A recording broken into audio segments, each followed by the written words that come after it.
Pues muchísimas gracias por tu presentación, gracias Adora por invitarme, gracias a todos por estar aquí esta tarde-noche para este encuentro en el que voy a hablar evidentemente de Juan Hidalgo y fundamentalmente concentrándome en algo de Juan Hidalgo y su relación con John Cage. Sí querría decir que es un auténtico privilegio hablar con las obras de Juan alrededor y además hacerlo teniendo enfrente a Carlos Astiárraga, a su amor, ¿no? A su compañero, a su marido, a la persona que estuvo al lado de Juan durante todos los años finales, durante un montón de años, que es sin duda la persona que mejor conoce su obra, que es Carlos. Es evidente, no solo la conoce teóricamente, ¿no? Analíticamente, sino también en su desarrollo, en su producción, ¿no? En su participación, ¿no? Esta exposición además recibe con un bellísimo beso, ¿no? de Carlos y Juan, y yo creo que eso también es importante subrayarlo, ¿no? Además, para mí que hayas venido y hemos coincidido, pues sabes lo mucho que te quiero también, con lo cual está dedicada a ti la conferencia. Y también hacerlo en frente de Julio, que es la persona que ha escrito el mejor libro sobre Juan Hidalgo. El otro día lo presentaba aquí en la galería, pero realmente es así, hay que reconocerlo, es el libro más importante que haya escrito sobre Juan hasta el presente y creo que será difícil que se supere. Es la reelaboración de su tesis doctoral y realmente un trabajo muy hondo, ¿no? De enorme compromiso, de gran profundidad analítica. Sobre Juan Hidalgo escribieron distintos teóricos, David Pérez, que le dedicó su tesis doctoral también. Ha habido un conjunto limitado pero interesante de teóricos del arte que se aproximaron a su obra, pero en la forma en la que se aproximó Julio no lo hizo nadie, que es tomar la obra en toda su extensión y dedicarle un libro que el tiempo hace que sea cada vez más importante. Yo he estado revisándolo ahora, dado que he estado escribiendo una monografía mucho más limitada, menos ambiciosa que la que tú hiciste, para que aparezca en forma de libro en la colección de artistas canarios, la Biblioteca de Artistas Canarios, que tenía que tener necesariamente un libro dedicado a Juan Hidalgo, que era algo que estaba sin hacerse y que yo finalmente he estado haciendo. Por lo tanto, os voy a hablar de un aspecto de lo que es la investigación reciente que he realizado sobre Juan Hidalgo, que ha sido sobre todo por parte mía como el placer de volver a visitar la obra de Juan, de estar todo este año pasado, el 2021, metido otra vez en harina, metido otra vez en su obra, en su música, en sus fotografías, en sus acciones, y sobre todo, a medida que volví a estudiar otra vez a Juan Hidalgo, sobre todo me parecía muy importante volver a reconsiderar la relación con John Cage, y entonces, bueno, pues me fui enfrascando en esta cuestión. Por tanto, vamos con la intervención, que aunque he traído muchos papeles, no voy a leerlos todos, digo, para que nadie tampoco se asuste, y la he titulado, ¿verdad?, Un recorrido japonés, y comienza con una cita de John Cage, de un libro de John Cage muy, muy importante, que son sus conversaciones con Daniel Charles, ¿no? Daniel Charles, un musicólogo francés, que a su vez también se interesó por la obra de Zach y de Juan Hidalgo, y la relación de Zach y Juan Hidalgo con la posmodernidad, ¿no? Es una frase muy corta de John Cage, que en su libro For the Birds, para los pájaros, dice: hay poesía, no bien comprendemos que no poseemos nada. Esta idea de que la poesía no es algo que se tiene, no es algo que se posee, ni siquiera es algo que se es, soy poeta, sino que la poesía es una desposesión, es decir, es un vaciamiento, es el tema central de la conferencia y también de mi aproximación a Juan Hidalgo. Juan Hidalgo, que otra cita que abre la conferencia es una cita un poco más extensa de Juan Hidalgo, en la que dice que toda frontera, también toda frontera de las artes y de las músicas, es simplemente, toda frontera es una línea que nos separa de lo que nos da miedo, es una línea que nos separa de lo que nos da terror. Precisamente porque toda frontera es una línea que nos separa de lo que nos da terror, toda frontera tiene que ser, según Juan Hidalgo, atravesada. Es decir, tenemos que superar lo que nos da miedo. Hay que practicar esta travesía, este atravesar los miedos y las fronteras, tanto en el arte como en la vida. y sobre todo cuando se entiende la vida como arte. El arte, dice Juan Hidalgo, esta es una de sus definiciones que me gusta, el arte es como estar en casa en domingo por la mañana, en sandalias, camiseta y calzoncillos. La vida es música. Me interesa subvertir el esquema de poder que tiene la música, la unción con la que la gente debe escuchar un cierto poder, y a mí me interesa que desaparezca. En cierto sentido se podría decir, con estas dos citas, que hay poesía, no, más bien comprendemos que no poseemos nada. Y esta idea de que hay que cuestionar el poder histórico tradicional de la música, es que a lo mejor hay una música, vamos a llamarlo así provisionalmente, de la impotencia o del no poder o del no querer poder. Esta situación es, digamos, el arranque de la charla. La primera cuestión sería el día después de Halloween, en el que los niños piden algo, recordar que Zag era algo. En uno de los cartones Zag se puede leer, Zag es como un bar, la gente entra, sale, se toma una copa y deja una propina. Este es uno de los buenos cartones Zag. Zag es un lugar en el que algo se da, es una propina. Tiene que ver, por tanto, con el don, con el regalo, con la estética de la propina, con el agasajo, con lo que se da por añadidura. Y sin duda también con aquello que no se da a sí mismo demasiada importancia. En este sentido, la estética de Juan Hidalgo se caracteriza fundamentalmente por ser una poética del etcétera. Le daremos alguna vuelta a qué significa esto del etcétera. Y sobre todo un dar algo que establece lo que llamaríamos un tiempo de la excepción. Dice Juan Hidalgo, o escribe Juan Hidalgo, mi madre, bueno, hay una obra dedicada a su madre, mi madre me contó que cuando estaba en La Mancha con sus padres y sus hermanos, de pequeños, pedían en la tienda el algo después de hacer una compra. Deme usted algo, decían, y el tendero les daba unas pastillas de limón, unas habas secas, y dice Juan Hidalgo, yo también doy el algo, bueno, de propina. Este recuerdo del algo va a ser, en cierta medida, el hilo de oro de esta conferencia, sobre todo porque me parece que el arte de Juan Hidalgo tiene que ver con una experiencia crucial, que es cómo anotamos los acontecimientos, cómo damos cuenta del pasar de las cosas que nos pasan. Zag es, sin duda, un movimiento y un proceso artístico que tiene que ver con lo que llamaríamos el excedente del sentido, pero también con una suerte de confabulación, una confabulación radicalmente moderna en la que interviene lo oriental, como hablaremos hoy, la tradición del haiku, pero sobre todo es crucial el encuentro con John Cage. Hay una trayectoria excéntrica, y se puede decir que Juan Hidalgo es un creador fabulosamente excéntrico, un artista fronterizo, en el que confluyen la poesía, la palabra, el sonido, el gesto y la imagen. Es fundamental recordar la época pre-Zag, la época de Walter Marchetti, grandísimo artista, ¿verdad?, y de Juan Hidalgo, cuando a final de los años 50 decidieron abandonar la investigación tradicional o de corte tradicional musical para dedicarse a lo que van a llamar el hecho musical. Y van a añadir al hecho musical como un hecho no necesariamente sonoro, es decir, o no necesariamente sonoro. Es algo en el que la música va a ser abismada paradójicamente para buscar una forma diferente del concierto o incluso acabar con el concierto en sentido tradicional. Esto sin duda que lo está desarrollando Marchetti y Juan Hidalgo tiene que ver con la constelación Cage, es decir, con una comprensión de la música como proceso, entendiendo la famosa conferencia John Cage, ¿no? La música como proceso, es decir, la importancia que tiene en la música las nociones de cambio, indeterminación y comunicación.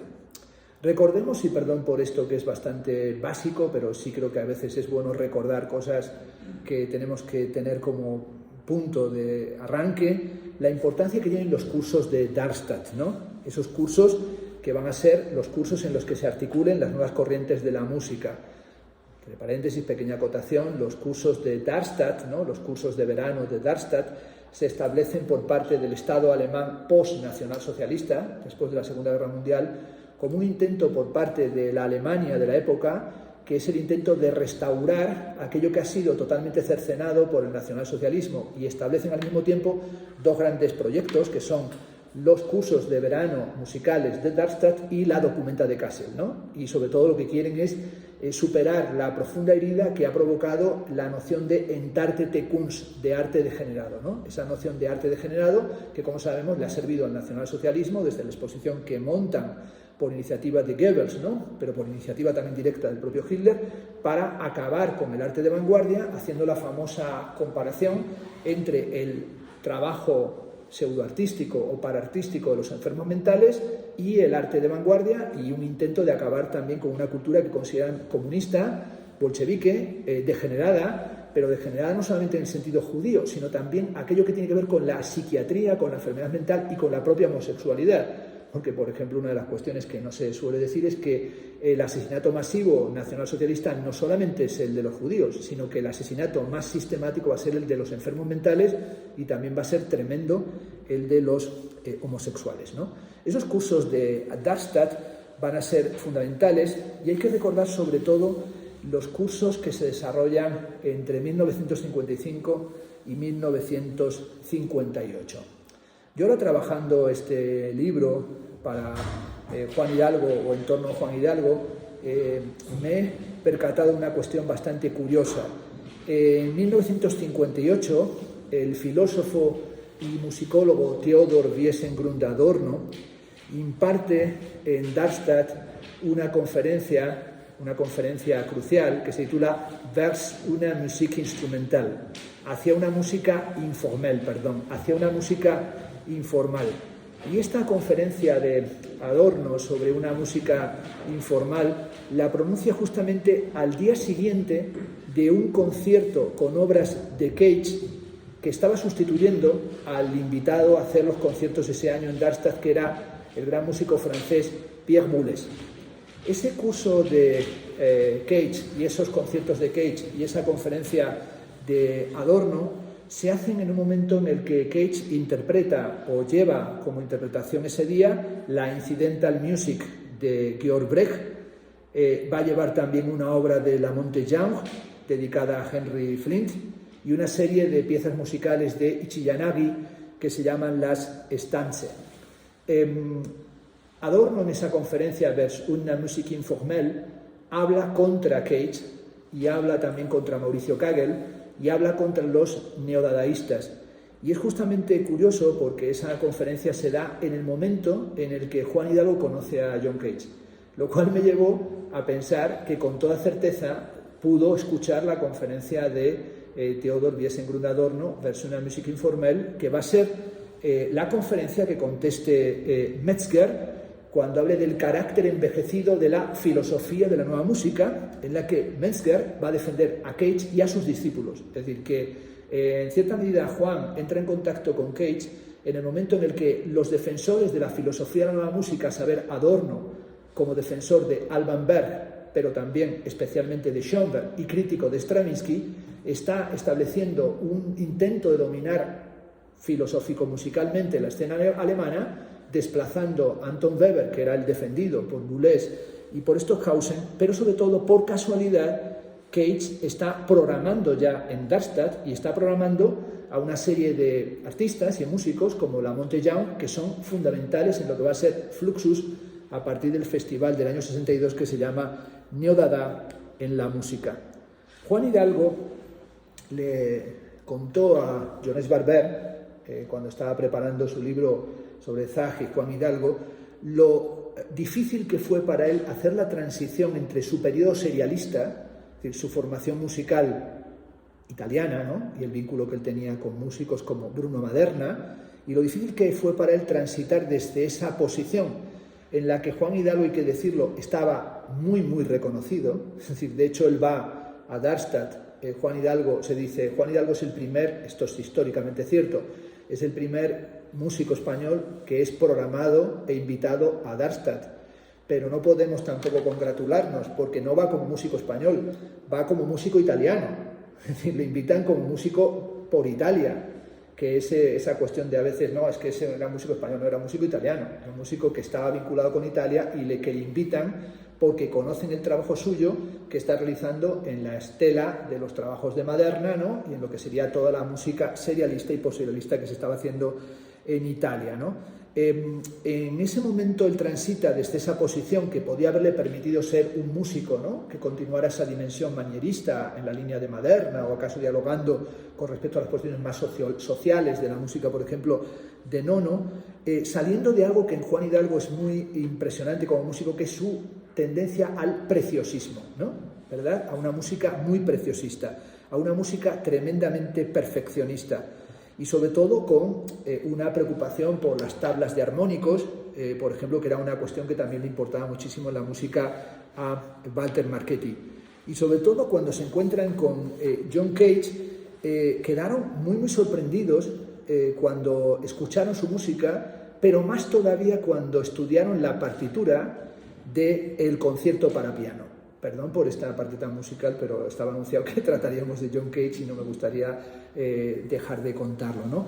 Y sobre todo se dieron cuenta que en Cage no había arbitrariedad, o sea, no era tan azaroso como se ponía, sino que había una composición muy trabajada, y sobre todo se dieron cuenta de que Cage tenía una enorme erudición musical, algo que pudieron comprobar luego en el tiempo que convivieron y en el que estrecharon su relación, sobre todo en Milán. El 2 de junio de 1961 escribe Juan Hidalgo su primera pieza propiamente de música de acción, que se titula A Letter for David Tudor, ¿no?, una carta para David Tudor, que es el pianista y el músico siempre de referencia para John Cage, que él indica a Juan Hidalgo que es para varios pianistas, piano y cuantos objetos sean necesarios.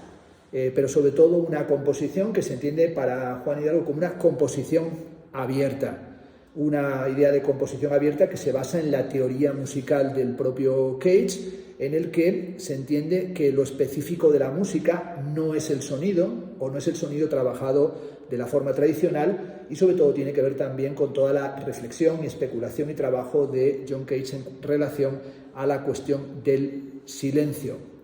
En la conferencia que Cage imparte ese mismo año, 1961, de la primera pieza de música de acción de Juan Hidalgo en el Pratt Institute de Brooklyn, se refiere explícitamente a Juan Hidalgo.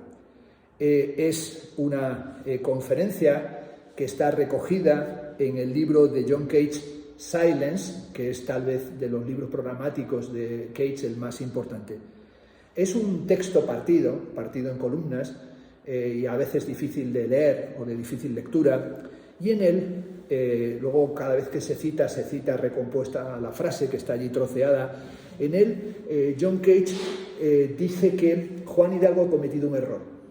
Ha cometido el error de irse a París, igual que Marchetti ha cometido el error de irse a Milán, y añade John Cage, dejando España sin nadie. Así dice John Cage, y añade, lo que ahora necesitábamos no es un desarme y gente marchando por las calles, sino alguien activo en España, interesado en el arte moderno. Y se pregunta John Cage, ¿por qué todos la dejan? ¿Qué pasa con España? ¿Qué pasa? Nunca un momento se puede convertir en aburrido. Bueno, lo que pasaba, y el ingenuo aquí John Cage no sabía, era el franquismo. Es decir, porque dices, ¿se ha equivocado yéndose a París? Bueno, pero ¿cómo no se iba a ir a París? O sea, realmente, ¿qué es lo que pasa en España? Esto cuando lo he vuelto a leer ahora, me llamaba poderosamente la atención, que también es interesante para ver los planteamientos de un lunes en un año y de los textos de los 60 y de los 60 avanzados de John Cage, para ver también la relación de John Cage con la política y sobre todo la confianza que tenía John Cage, a veces un tanto ingenuista, tanto en el anarquismo, cuestión también cercana a Juan Hidalgo y su fascinación y su interés en la zagografía por Durruti, cuanto su interés en el trascendentalismo de Thoreau. Es decir, que él cree que un mundo anarquista o trascendentalista en el sentido de Walden y de una suerte de ecosofía más que una ecología permitiría que el mundo cambiara. Lo que Cage allí no entendía era lo que era la sombra amarga, ¿no?, la tierra baldía del franquismo, ¿no?, y cómo ahí la rareza de Juan Hidalgo no podía en ningún sentido florecer. Lo que sí creo que sería interesante, y por eso he planteado en esta charla volver a Juan y a través de Juan a Cage, es pensar que muchas cosas comenzaron con Cage y que tal vez sería bueno no perderlas de vista, ¿no? Lamonte Young dice: a menudo es necesario ser capaz de contestar a la pregunta ¿quién es John Cage? Entre otras cosas, dice Lamonte Young, alguien que hace que a través de él empiecen muchas cosas. Entre otras cosas, Cage era un profesor que impartía clases de composición en un sitio un poco raro. Él daba clases de composición en la New School for Social Research. Daba clases de composición en una escuela de sociología. Sí, él daba clases en una escuela de sociología y daba clases de composición y tuvo como alumnos, o pasaron por sus clases, Lamonte Young, Dick Higgins, Alan Caprow, Al Hansen, Josh Brecht, Yoko Ono. Es decir, todos los artistas que van a formar parte tanto del minimal musical cuanto de Fluxus o del neodada neoyorquino pasan por sus clases. No todos siguieron sus clases, porque en realidad en esa época Cage empieza a ser invitado a Europa y a tener más repercusión en Europa que en Estados Unidos, y muchos de ellos le tuvieron dando clases de teoría, aunque en la práctica las daba Richard Maxfield, un gran músico que fue el maestro a su vez de Georg Brecht. Machunas insistía mucho en que todo estaba conectado con Cage. Dice Machunas, él decía que era posible escuchar el ruido de la calle y que no era necesario hacer música para convertirse en músico y que había que evitar ser un artista profesional.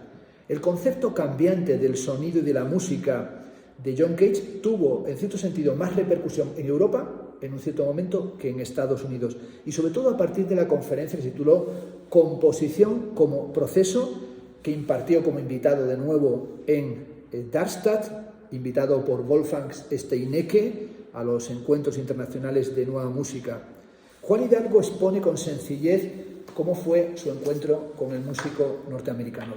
Lo describe así: conocí a John Cage, Juan Jaula, ¿no? Juan en la caja, ¿no? Juan Jaula. Conocí a John Cage, Juan Jaula, en Darmstadt en 1958.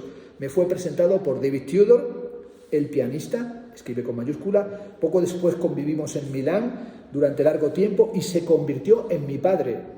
Así lo dice explícitamente, se convirtió en mi padre sin necesidad de semen.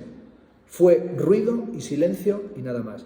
En 1972 trabajamos en los encuentros de Pamplona, comimos y bebimos juntos, y un día, después del concierto de música electrónica que dieron David Tudor y John Cage, me cogió, dice Juan Hidalgo, del brazo y me llevó a su hotel. En la suite me presentó a Merce Cunningham, escribe Juan Hidalgo, el bailarín, con mayúscula, que había llegado de París, donde él y su compañía estaban actuando. Cunningham fue a buscar una botella de champán para celebrar el encuentro, dejando a Cage y a mí juntos. Y Cage me preguntó afirmativamente, ¿valía la pena? ¿No? Esta es una escena muy chula, ¿no? Es decir, Cage le lleva como a decirle, mira, te voy a presentar a mi amor, ¿no? Es decir, te voy a presentar a algo más que lo que tú vas a ver, valía la pena, ¿no? Y en cierta medida Juan Hidalgo dirá, sí valía la pena, es decir, valía la pena. Estas lecciones que recibió en Darmstadt y sobre todo las lecciones de proximidad, de afecto de Milán, fueron fundamentales para Juan, fueron fundamentales para Walter Marchetti. Cuando regresa a Madrid en el año 1964, que es un año fundamental, bueno, es fundamental para Juan Hidalgo, pero y para mí, que nací ese año. O sea, que en todo sentido quiero decir que él vuelve a Madrid en 1964. El interés por la música contemporánea en Madrid es nulo. Es decir, era un desierto musical. Y es algo que, bueno, basta que se revise la bibliografía y se revise lo que eran las programaciones de conciertos de la época. Había juventudes musicales, había conciertos, pero la música contemporánea brillaba por su ausencia, ¿no? Y justamente en ese momento Zach da su primer concierto, calificado como concierto de teatro musical. Se presentaron como teatro musical, un género que Ramón Barce, que forma parte del arranque de Zach, es más, tiene un papel crucial en el propio nombre, ¿no? Zeg, llegó a pensar que fuera en vez de Zach, Zeg, pues Ramón Barce va a definir el teatro musical de Zach como no funcional ni ilustrativo. El primer concierto de Zach se da el 21 de noviembre en el Colegio Mayor Menéndez Pelayo, y con ocasión de esto escribe Juan Hidalgo un manifiesto Zach, ¿no? En el que dice que Zach se basa en el amor a las alusiones, en las vulgares acciones cotidianas y en un énfasis en modos de acción no lógicos a propósito de obras que crean una atmósfera y de objetos exhibidos al mundo, objetos que tienen un carácter como nuestro mundo, blando, perezosamente sentimental, tendencialmente totalitario, en el que las últimas guerras han roto el cómodo y falso equilibrio concentrándose en las artes, y dice: público, crítico, artista, sentimiento y totalitarismo han sufrido las más rudas y beneficiosas sacudidas, y lo que ayer fue inadmisible hoy ha dejado de serlo. Hace 4 años, dice Juan Hidalgo, el pianista David Tudor, en un concierto de varios autores, se presentó. A partir de ese momento ha cambiado el papel de la música experimental. No olviden, dice Juan Hidalgo, las orejas, quienes tengan el primer plano, porque, dice Juan Hidalgo, A es no A. Esta es una cuestión, digamos, que en Zag está siempre muy presente. Aquí, sin duda, es interesante reivindicar el papel de Zag en la historia de la música experimental, es decir, en el origen de la música experimental. Y sobre todo, donde si no lo tuvieron fácil fuera, aquí lo tuvieron todavía mucho más difícil. Es algo reconocido también por Tomás Marco, cercano a Zag en esta época, y luego convertido en una figura más institucional, ¿no?, que adquiere otro nivel institucional. Lo que tenían claro los Zag, y Tomás Marco lo subraya, es que el concierto había muerto, es decir, que el concepto de concierto ha muerto, que el concierto en el sentido musical tradicional es una inercia que tiene que ser abandonada. John Cage, en el prólogo de su libro Del lunes en un año, dice que cada vez le interesa, dice John Cage, menos la música y que lo que le interesa es la acción musical, la tonalidad, dice, anarquista, y los planteamientos, dice, de Zag y Fluxus. Es decir, esto, por ejemplo, como Cage señala, y la importancia de Zag en la transformación musical internacional, creo que también hay que recordarlo. Tenía confianza Cage en lo que llama una insurrección anarquista que podía hacer cambiar el mundo y que tendría que ver también con la importancia que él concede. Dice, solamente va a cambiar el mundo, Zag y Fluxus, el anarquismo político y los hongos, ¿no? Porque él confiaba mucho en las setas, en el poder de los hongos, en el poder de las setas. De hecho, cuando uno lee ciertos textos políticos del lunes en un año, va haciendo una especie de comentario sobre la transformación política de los Estados Unidos en función del anarquismo y del poder de la micología y de los hongos, y dices, bueno, pues es para hacer un partido político de las setas, ¿no? Hay mucha seta metida en política, pero no de la manera que lo planteaba evidentemente John Cage, ¿no? También es evidente que algo que era fundamental para Cage, y lo va a ser también para Zag, es Marcel Duchamp, y es algo, digamos, sobre lo que tampoco hay que insistir mucho.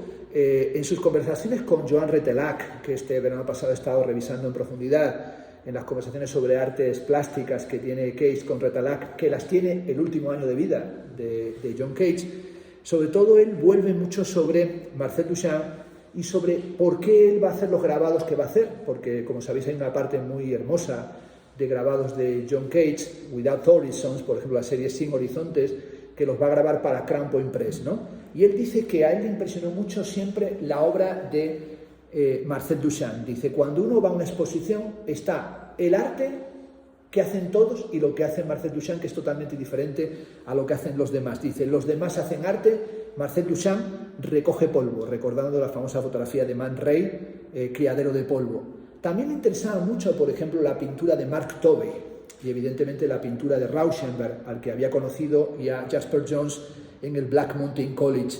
También habían tenido una relación un tanto curiosa, y es que John Cage compuso la música para la película Sueños que el dinero puede comprar, del año 46-47, de Hans Richter. Le había pedido Richter la música a Cage antes de conocer a Marcel Duchamp. De hecho, cuenta John Cage que veía a Marcel Duchamp por Nueva York y se hacía el encontradizo porque quería tener relación con él, quería tener amistad, y finalmente se atrevió a dirigirse a él y le dijo, maestro, ¿me enseñará a jugar al ajedrez? Y dijo, tiene cara de que no vas a aprender. O sea, pensó que este va a ser torpísimo y va a ser un rollo estar enseñándole a jugar al ajedrez, y prefiero dejarlo. Finalmente jugaron muchas partidas de ajedrez, no solamente en Nueva York, sino también en Cadaqués, donde también le visitó aquí en Cadaqués, en Figueres, y jugaron, y hay una placa allí, ¿verdad? Plaza Marcel Duchamp, que recuerda el bar en el que se paraban a jugar al ajedrez. También es evidente que para Juan Hidalgo, Marcel Duchamp es también otra referencia, que está también en la zagografía, y evidentemente también está las versiones, las ha estudiado Julio perfectamente, del Cheap Imitation y de los homenajes a Rose Lavie que hace el propio Juan Hidalgo. Pero me interesa más subrayar esta lectura, por ejemplo, que hace Cage, de que si Duchamp no hubiera existido habría que haberlo inventado. Y habría que haberlo inventado también incluso como músico, es decir, lo que incide, lo que importa para la música de Marcel Duchamp. Cage reivindica, por ejemplo, el Erratum Musicae, ¿no? La pieza esa de la rata musical de Marcel Duchamp. Pero sin duda también es que es fundamental para Fluxus.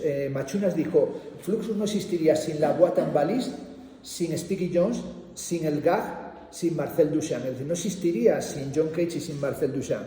Y también no existiría sin el concepto de música de acción, que es un concepto que tiene que ver con una búsqueda de lo que llamaríamos una cierta apoteosis de la sensación, pero también con un campo expandido de la música que tiene que ver con la idea también tan difundida de la investigación de Cage en pos del silencio y sobre todo cómo buscando el silencio lo que hace es encontrar el sonido en la famosa visita a la cámara anecoica, que entrando en una cámara anecoica escuchó los sonidos tanto del circuito sanguíneo, de la circulación de la sangre, cuanto el sonido eléctrico del cuerpo y del espacio. Un asunto que también me gustaría, de esta manera tan sintética en esta conferencia, subrayar, es la importancia que tiene tanto en Juan Hidalgo cuanto en John Cage la fascinación oriental, es decir, la importancia de lo oriental en los dos, ¿no? En Cage y en Juan Hidalgo y en Zag es fundamental el pensamiento oriental y en especial el Zen.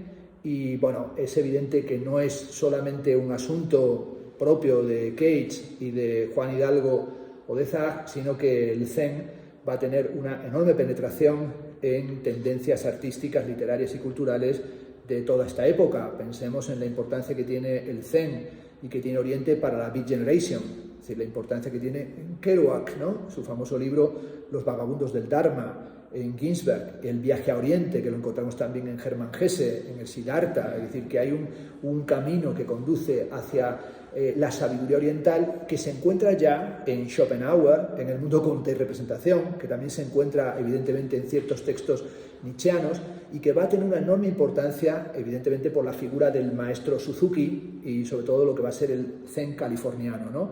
Y esa aproximación al Zen, esa aproximación al saber oriental, es la búsqueda de una forma de saber que es una forma desnuda del conocimiento, que es la idea del nirvana, ¿no? La famosa idea de que samsara es sunyata, que el vacío es la plenitud.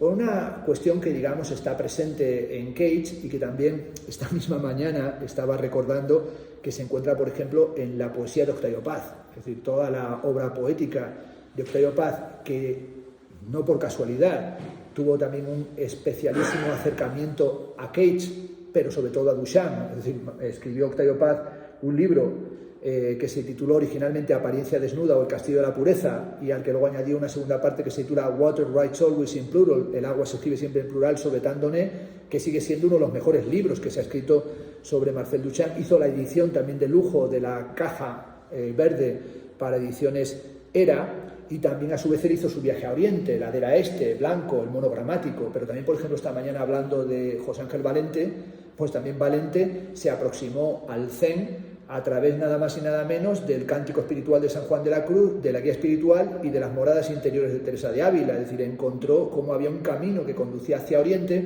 pero también hacia la mística sufí, y se puede decir que Oriente es lo olvidado de la sabiduría occidental, es decir, lo olvidado de las propias fuentes orientales de la filosofía, ¿no? Y esta cuestión, digamos, que cuando uno la cuenta queda como de esotérico, ¿no? Es decir, queda como si fuera un pobre friki. Es decir, yo soy ateo, pero me dediqué a estudiar esta cuestión a fondo cuando hice mi tesis doctoral sobre osteopad. Pues a veces cuando uno se pone a hablar así, pues se imagina que va a aparecer, no sé, bailando la danza de los 7 velos, o que va a hacer allí, va a flotar, no va a entrar en una versión ingrávida, pero en realidad es un reconocimiento de una dimensión profundamente cultural. Por ejemplo, una figura que sorprende el interés que se toma por esto es Umberto Eco, que habló también de Cage cuando dijo que Cage, antes que como músico vanguardista, había que reivindicarlo como un maestro zen, dice, como un inopinado e inesperado maestro zen. Recordemos que entre el año 1962 y 1964, Juan Hidalgo se aplica, ¿no?, en Roma y en Milán al estudio del chino y el japonés en el Instituto Italiano per il Medio y el Extremo Oriente, llegando a cartearse con maestros del Zen y también en esa época mostrando un interés por el grupo Gutai, ¿no?, el grupo de los artistas de Gutai. Se entrega apasionadamente a la lectura del Mayamaka Karika, de Nagarjuna, y este Nagarjuna es también crucial para él, como lo va a ser para Cage. En la última entrevista que concede Cage, prácticamente toda la entrevista cita sobre la importancia que tiene Nagarjuna, pero también en Juan Hidalgo la importancia del poeta Wang Wei, que va a ser una fuente fundamental para componer la pieza que se llama Jaula, que es evidentemente Juan Jaula, otra referencia a John Cage. La sabiduría oriental fertilizó el imaginario de Juan, como el de Cage, pero también el de Machunas, el de muchos de los artistas Fluxus. Por ejemplo, hay un diagrama que ha recogido Iñaki Estella en su gran libro sobre Machunas, que ha aparecido publicado recientemente, en el que es un diagrama que se llama Development, desarrollo del arte abstracto chino y de las mentalidades del este, en el que aparecen los influenciados por el Zen, y allí, en ese diagrama, aparece Juan Hidalgo. Es decir, aparecen los artistas de la historia diagramática del arte occidental y oriental, y en la parte aparece allí recogido, ¿no? El Zen, me permitiría recordar, refuerza la idea de el pensamiento en relación con lo cotidiano, y decía Cage que para él el Zen ocupó el lugar del psicoanálisis. Esta es una cuestión que algún día habría que tirar más ahí del hilo. Cuando está en la Cornish School, John Cage empezó a interesarse por el budismo zen y por la filosofía oriental, y trató de acercarse más al zen para evitar caer en el psicoanálisis. Y esta cuestión también de las interpretaciones psicoanalíticas o del uso de lo psicoanalítico, creo que también es algo que, por ejemplo, Juan Hidalgo no fue alguien cercano, o no era algo que le llevara directamente hacia una interpretación psicoanalítica de su trabajo, ¿no? Cage ha recordado que en los años 30 escuchó una conferencia a Nancy Wilson Ross sobre Dada, y de repente en medio de la conferencia dijo: hay una relación entre Dada y el Zen, que luego no lo desarrolló, pero esa cuestión de ver que se podía acercar el Dada y el Zen le llamó poderosamente la atención, y al terminar se dirigió a Nancy Wilson Ross y dijo: yo en realidad lo he dicho esto, pero se me ha ocurrido, pero no me he puesto a trabajar en ello. Y fue Nancy Wilson la que le dijo que por qué no acudía a las clases de Datisetsu Suzuki, y fue a seguir las clases de Suzuki, que las siguió a finales de los años 40. Le va a interesar mucho un libro, que es un libro canónico, que es el libro de Stephen Addis, que se titula The Art of Zen, el arte del Zen, y volvía con frecuencia a la lectura del Huang Pun, la doctrina de la mente universal, que es la primera traducción que se hizo de Chu Chang, publicada por la Sociedad Budista de Londres en el 47, pero también incluso llegó Cage a interesarse por la relación entre Beckett y el Zen, que la monta Cage, no la monta Beckett, ¿no?, sino que él hace esa aproximación.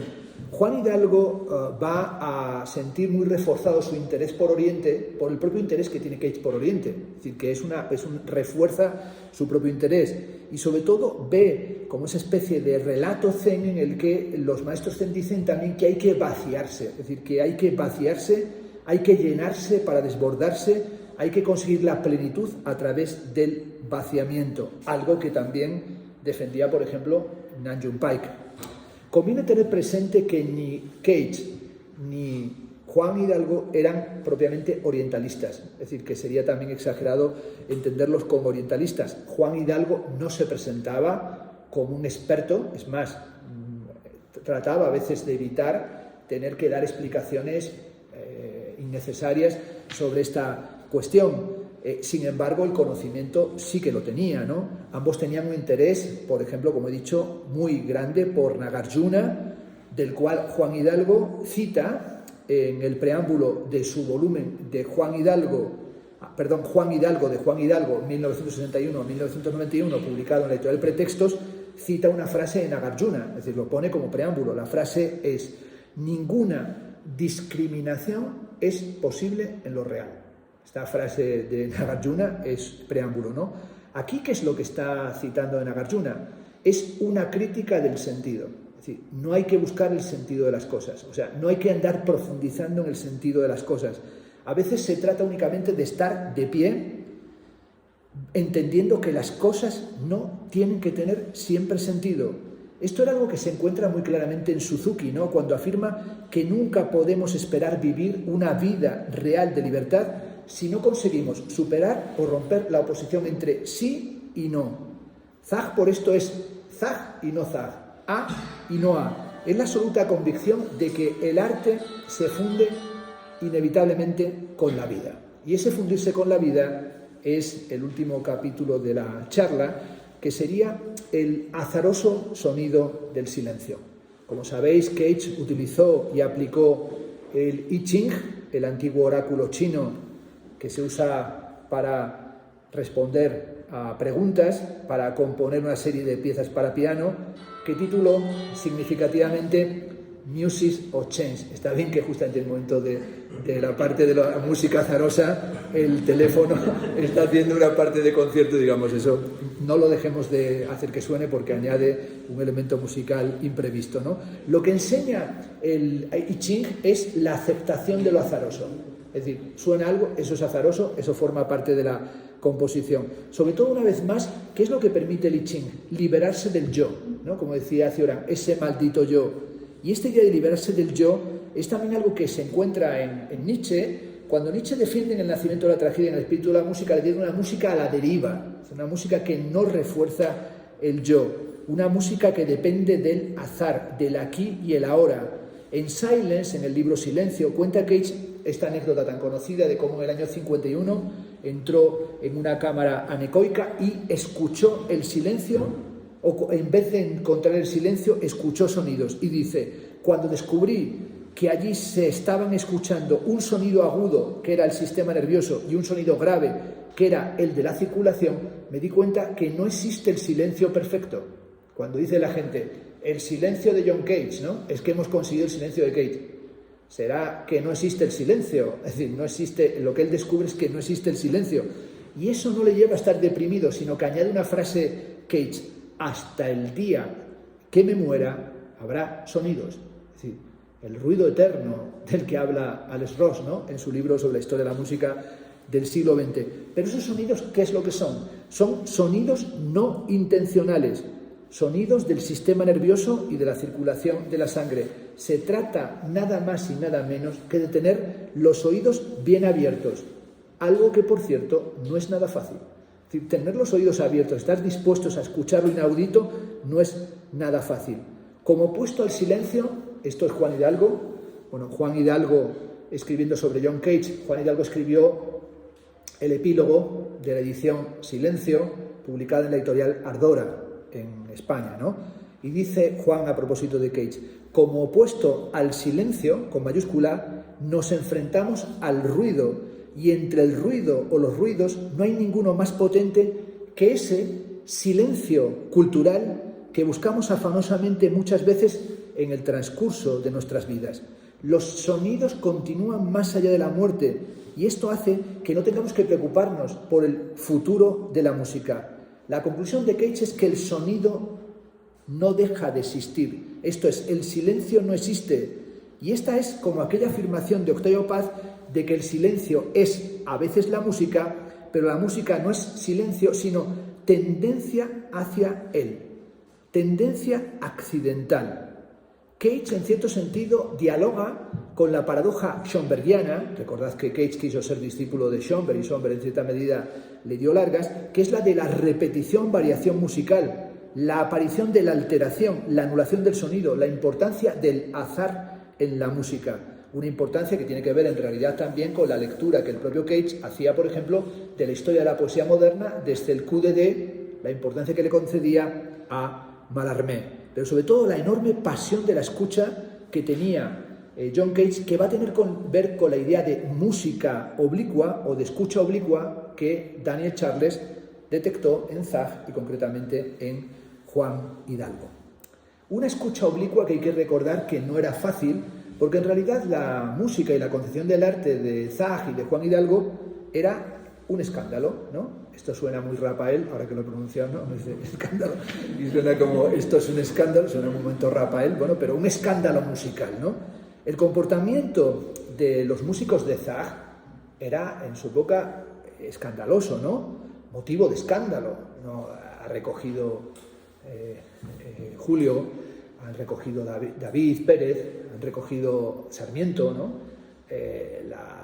Las reseñas periodísticas del Teatro Beatriz, ¿no?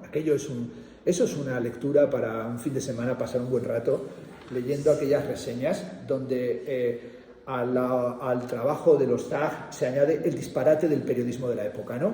Solo leer los artículos que sacó el Alcázar, ¿no? El periódico El Alcázar, ¿no? Bueno, aquellos sencillamente le parecían el colmo de los colmos. Dicen, esto no es malo solamente para las señoras y señoritas, es malo hasta para los caballeros.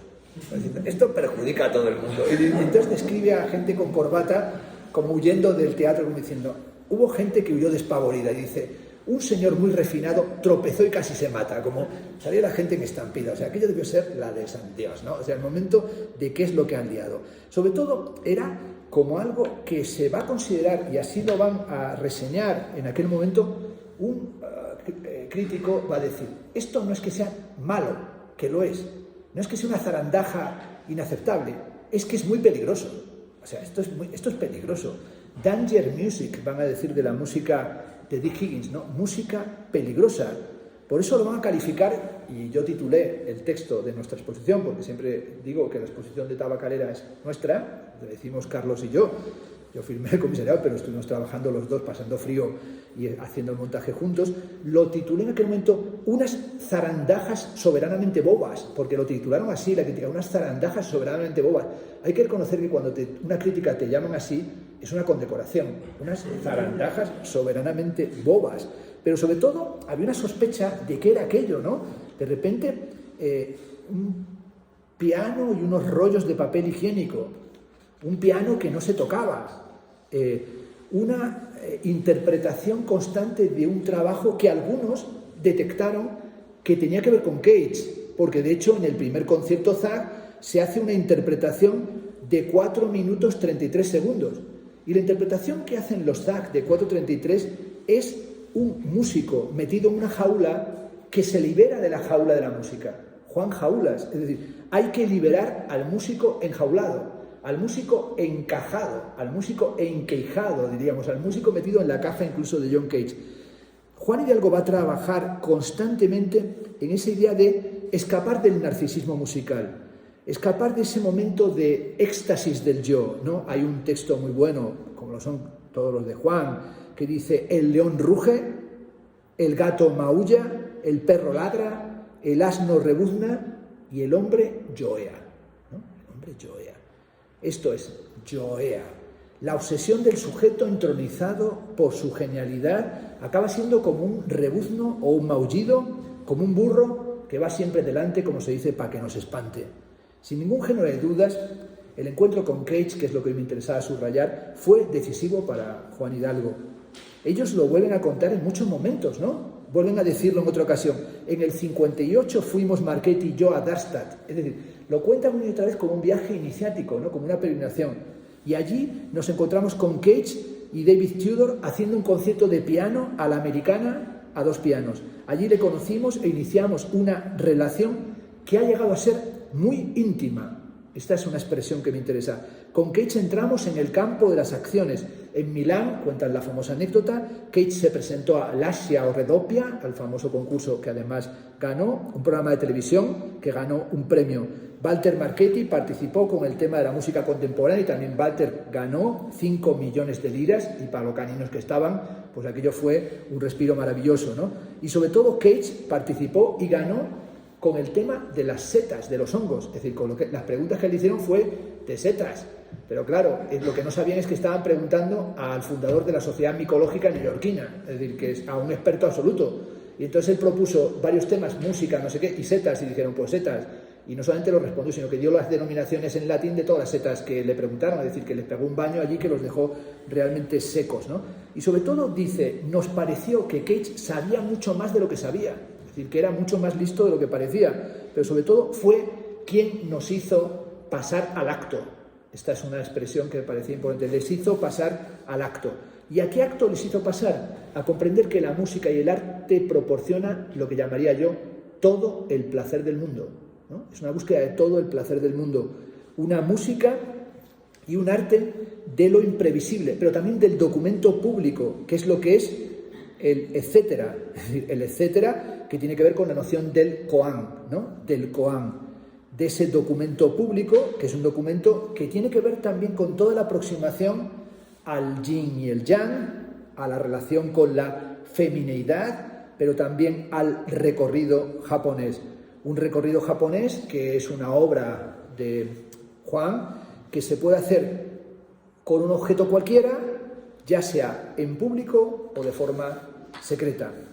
Juan Hidalgo escribe que el recorrido japonés, que es el título de esta conferencia de esta tarde, es un recorrido que tiene que hacer todo individuo. Es decir, que alguna vez tenemos que hacer un recorrido japonés. Un recorrido japonés desde un punto cero hasta un punto que llama Juan de máxima saturación.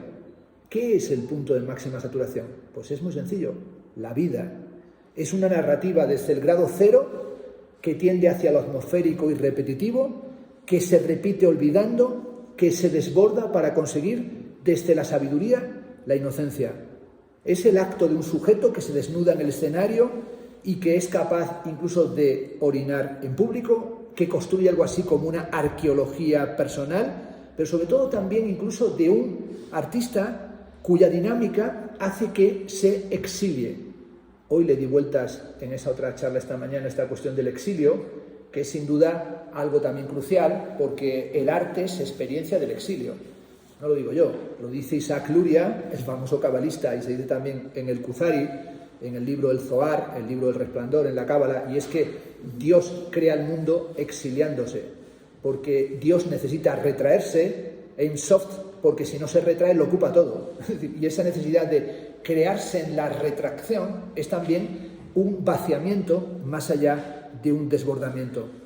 John Cage, en su diario del año 1965, afirma, y ya tiene sus años, que está en camino de llegar a lo suyo. Y en una intervención sobre Juan Hidalgo dice: Juan Hidalgo está en camino de llegar a lo suyo. 2 puntos, a la vida. Es decir, que lo suyo era la vida. Este comportamiento de dirigirse uno hacia lo suyo es un camino que no es meramente de una autoconciencia filosófica, sino de la comprensión de lo cotidiano como lo característico. El espacio donde se desarrolla el arte es en esa experiencia de lo cotidiano que no es meramente lo rutinario, sino que son acciones cotidianas como cepillarse los dientes o como colocar un jarrón encima de un piano. La noción de event, de evento de Brecht, que a veces puede ser únicamente hacer un camel striptease, ¿no? Esta fue una obra que tuvo mucho éxito en su época, especialmente de teatro musical en España, porque nos hicieron un camel striptease y la gente creía que iba a haber un striptease, ¿no? Y de repente era un cigarrillo camel, que rompían el papel del cigarrillo y de repente caía el tabaco y claro, anunciaba un striptease a un público pues machirrístico de aquel momento y ver que era un cigarrito, pues como para que les diera sencillamente algo, ¿no?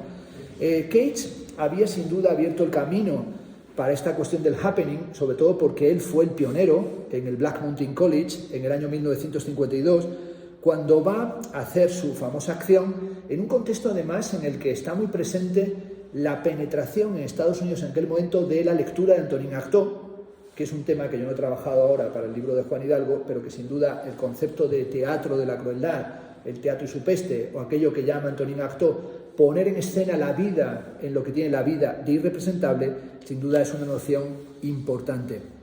Juan Hidalgo, termino, es un maestro, pero aunque parezca un término difícil de asimilar, es un maestro de nada.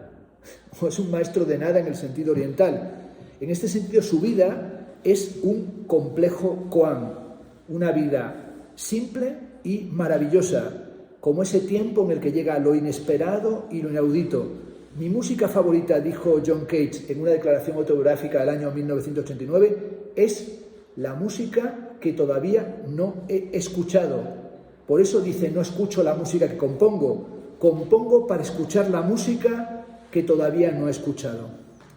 Cuando estaba terminando el libro sobre Juan Hidalgo, que he escrito durante este último año, me di cuenta de que la obra de Juan se podía entender como fragmentos de un discurso amoroso, como una obra que trata del amor, ¿no? Que trata fundamentalmente del amor, y especialmente la obra final, ¿no? Los últimos años de la obra con Carlos y en relación con Carlos es una obra que trata del amor, y sobre todo utilizo este título de esta parte, Fragmentos de un discurso amoroso, aludiendo al libro bellísimo de Roland Barthes, ¿no? Y sobre todo también a la noción de punctum bartesiano, ¿no?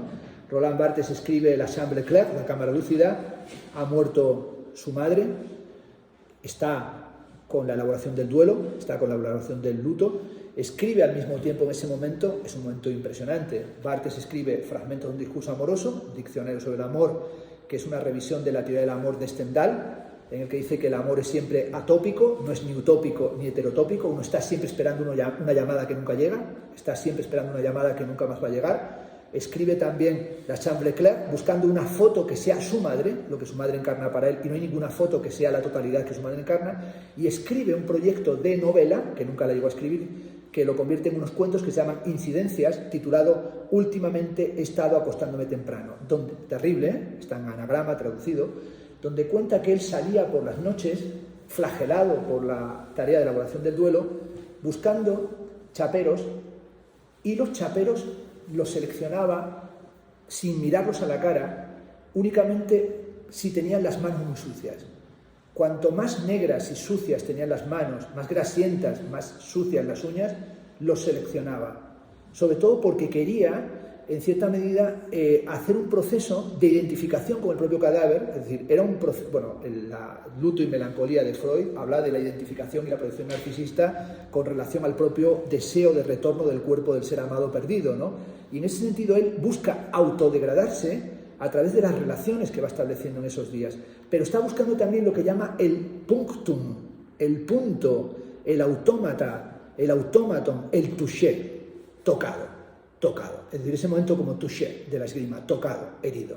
Y ese momento del tocado es el pequeño detalle que nos punza. Antes, cuando veíamos la maravillosa fotografía de Juan Hidalgo, que está aquí en esta bellísima exposición, en la que sale Juan con esa camisa, ¿no? ¿Verdad? Y esa pared por detrás, que parece una pared como la de la famosa fotografía de Henri Cartier-Bresson, ¿no? Bresson hace una fotografía de Valencia, que es una de las fotos más bonitas de toda su obra, y vaya que tiene algunas del instante decisivo, en la que sale un niño tocando una pared desconchada y está como en éxtasis, ¿no? Como entrando en el momento del deseo, del loco deseo, ¿no? Del deseo de una hora que nunca desaparezca, y de repente nos contaba Carlos como un agujero, como de haber metido ahí un taladro y un taco, que parece un tiro que acaba con un anarquista, ¿no? Es decir, ese tiro, ese es el detalle, el punctum, ¿no? Como ese momento también como del placer, ¿no? Del placer de estar rodeado por las flores, pero también de ese momento de todo lo que en esta exposición lo rodea, que es la idea de natura mort, ¿no? De naturaleza muerta.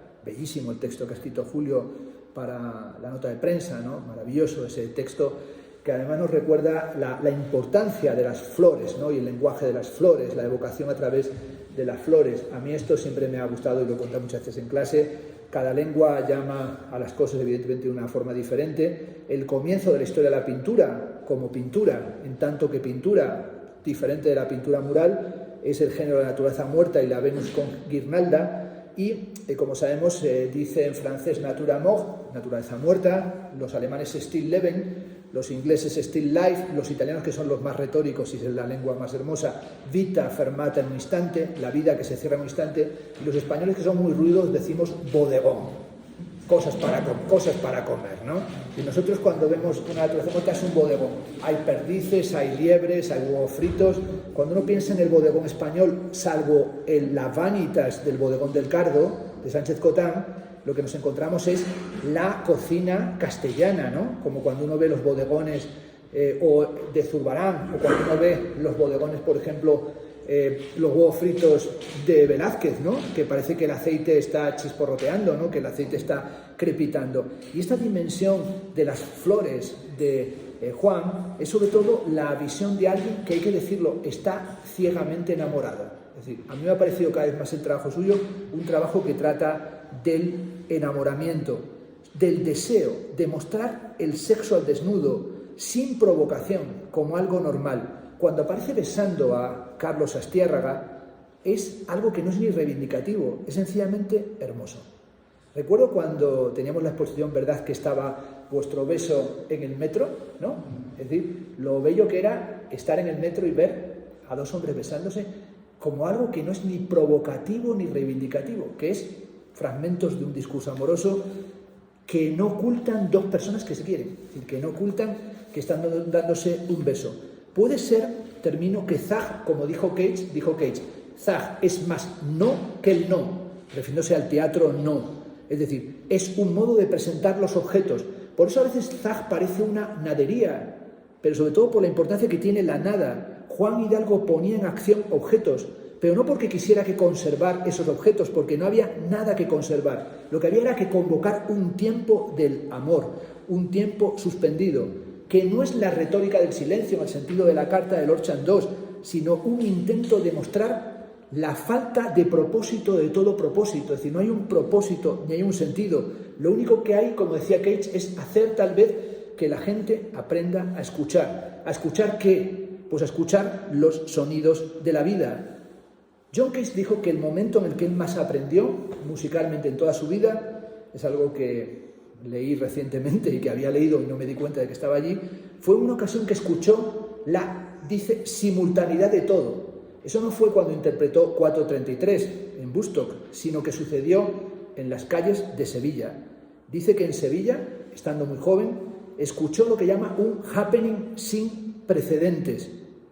Y esta dimensión de un happening sin precedentes también lo recuerda, por ejemplo, lo que le sucedió cuando fue al concierto de Zag en Pamplona, que metieron un ruido estridente brutal, y parece ser que Cage se acercó a los altavoces para estar lo más cerca posible de ese sonido, y entonces todo el mundo huía como un sonido que les taladraba, y dijo Juan Hidalgo, le dijo Cage a Juan Hidalgo que era lo más magnífico que había escuchado en su vida, aunque se tiró un mes con el tímpano que apenas podía escuchar nada, es decir, que le dejó pero taladrado, y dijo, esto ha sido muy duro, o sea, una experiencia como hard rock, es decir, finalmente durísimo. Y cuando pensaba en este momento de simultaneidad de todo, de escucharlo todo, pensaba también en Juan Hidalgo, al que mi querido amigo, y también lo fue suyo, Nacho Criado, llamaba el jinete solitario, ¿no? El bello disco de Nacho, ¿no? La edición El jinete solitario cabalga de nuevo, que pensé, qué raro el homenaje de Nacho a Juan,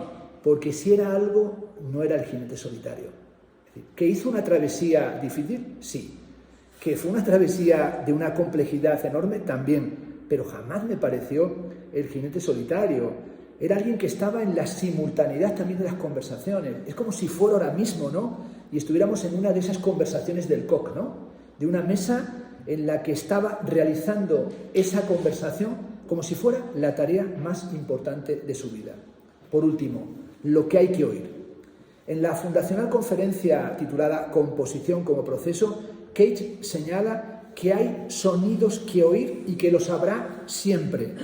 Juan Hidalgo siempre estuvo atento a lo que pasaba y tuvo la entereza de exponerse declarando sin drama que no tenía ideas.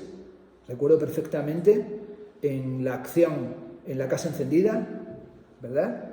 No tengo ideas, ¿no? Es decir, frente a los artistas con ideas, ¿no? Los artistas llenos de ideas, los artistas conceptuales, no tengo ideas. Que recuerdo que alguien que le apoyaba mucho en esa dimensión era María Belazanetti, ¿no? Que escribió algunos textos muy bonitos sobre Juan Hidalgo, y también Ángel González García, magnífico profesor, amigo, siempre, o sea, una cabeza tremenda, ¿no? Quienes hayáis tenido la oportunidad alguna vez de escucharle sabéis que sigue siendo todavía nuestro referente y maestro. No creo que haya habido un historiador a la altura de brillantez que tenía Ángel, ¿no?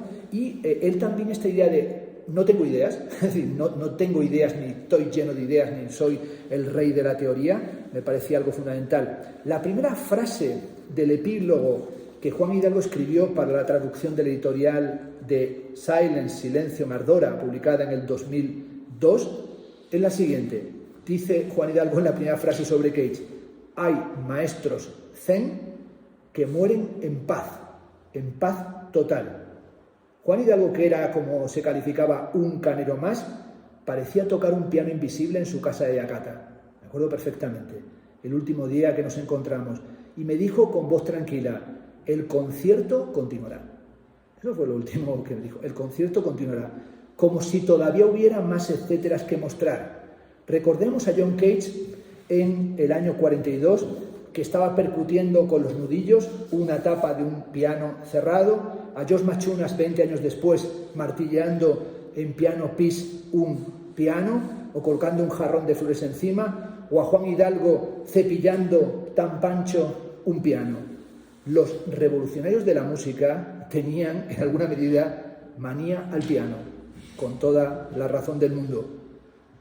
A veces bastaba con ser un insumiso del piano, esto es, no tocar ni una nota, 4 minutos 33 segundos. A veces bastaba, como hicieron los Zag en el 64, con tratar de escaparse de la jaula de la música tradicional. En una anotación de su diario del 77, John Cage, en una pregunta de un periodista que le dijo: resuma en 2 palabras su filosofía. Estas son de esas preguntas como para echarse a reír. Y dijo: respuesta, salga de cualquier jaula en la que se encuentre, salga de cualquier cage en la que se encuentre. Es decir, Cage también invitaba a salirse de Cage, es decir, a salirse del discípulo pegado a su doctrina. La forma de la presencia de la obra de Juan Hidalgo es, dijeron, un desapego de la existencia de los fenómenos, es un habitar el silencio, transformando el sufrimiento y la angustia en deseo. Yo no creo que fuera la angustia, sino mostrando el deseo. Hay que aprender a tender incluso a cero. A veces basta con dejar caer la tapa de un piano y no producir ningún sonido. Zag nos recordó, y Juan Hidalgo nos recordó, el esplendor del vacío, pero nos recordó, más importante que el esplendor del vacío, que eso es el Satori, nos recordó la urgencia del placer. Es decir, para mí sigue siendo más importante esa urgencia del placer, esa potencia del deseo, que una especie de mística del vacío. Juan Hidalgo, en cierto sentido, fue un juglar, fue un trotamundos, o le tocó eso, y sobre todo mantuvo siempre una dinámica en la que el sexo era importante. Ahí están las barrocas triste y la barroca alegre, y por eso fue capaz de introducir el mundo en un condón, la famosa pieza que luego se convirtió en lona exterior para el Instituto Valenciano de Arte Moderno. Este artista nos hace una y otra vez, con picardía, porque a mí me encantaba su picardía, un guiño, ¿no? Y a mí me gusta sobre todo ese Juan Hidalgo yo no soy un inútil en casi todo, como es evidente, pero una de las cosas que me dice mi mujer: es terrible, llevas tantos años en la vida y cuando vas a guiñar un ojo, guiñas los dos. O sea, es una cosa como que soy como Stallone, que no puede guiñar un ojo porque tiene la cara paralizada, ¿no? Y entonces ese momento que me gustaba, ¿no? La pieza de Juan Hidalgo guiñando los ojos, haciendo un guiño, pero un guiño de complicidad, un guiño de picardía. Además, bueno, yo estaba, anécdota, la puedo contar, etcétera, estaba con él un día que le guiñó un tipo un ojo por la calle, ¿no? ¿Verdad? Y entonces íbamos los dos juntos y me dijo: Juan, me ha guiñado el ojo. Y le dije yo: también a mí, que tampoco soy feo. Bueno, lo soy, pero ¿qué voy a decir? Yo también tenía mi pequeño culito. Y dije: a lo mejor. Y dijo: no, inequívocamente a mí. Y dije: ¿por qué? Y dice: porque soy más sensual. Es decir, tú serás más intelectual, pero yo soy más sensual. Y la verdad es que le concedí eso y entramos a Chicote y escribió allí un etcétera, ¿no? Siendo Virgen María y carpintero José, se la trajinaba todos los días con gran placer, ¿no? Hizo un etcétera, lo escribió delante mío con su maravillosa letra, y entonces estábamos allí en el café Chicote a las 5 de la tarde, lleno de militares y exmilitares, y entonces Juan dijo: ¿tú te das cuenta que todos me miran con deseo? Que eran todos militares, y dije: coño, Juan, es que no se puede salir contigo porque te guiñan el ojo por la calle y en el bar todos estos exmilitares te miran con deseo. Y dice: sí, pero ellos lo reprimen. La diferencia es que ellos lo reprimen, ¿no? Eso me gustó, ¿no? Y este es el manifiesto de este guiño de picardía que nos dejó, sobre todo en toda su vida, la de ser diferente, la de ser raro, ¿no? Esto lo ha contado muy bien Julio, ¿no? Queer, pero raro, ¿no? Un poeta raro. Hay esa anécdota que cuenta de que le invitan a un festival de poesía y él quiso que pusieran Juan Hidalgo poeta raro y no lo quisieron poner, pero es que es esa reivindicación de ser un poeta raro, un poeta diferente. Bueno, un poeta raro que escribió uno de los mejores libros, bueno, si no es el mejor, yo creo que lo es, pero vamos, no quiero exagerar, pero me parece que es referencial, que es El viaje a Argel. Es decir, este es un libro de los primeros que me regaló, pero yo creo que ese es un tesoro. Sencillamente creo que ese libro ya le coloca en la historia de la poesía experimental en un lugar de privilegio. Es decir, es un libro crucial, es un libro que es un manual de composición, es un libro poético, es un libro fotográfico, es un libro performativo, ¿no? Y sobre todo, digo, nos dio una lección que es la de ser diferente, divertido, generoso y, aunque no le gustara, genial. Toda su obra es una propina que nos conduce al Satori. Y el Satori es, afortunadamente, aunque yo me he tirado más de una hora, la necesidad o la falta de necesidad de explicar algo. No necesitaba explicar nada. En este punto de la conferencia, aquí, tengo un impulso de hacer algo y esto me lleva en realidad a hacer algo que se llama parar.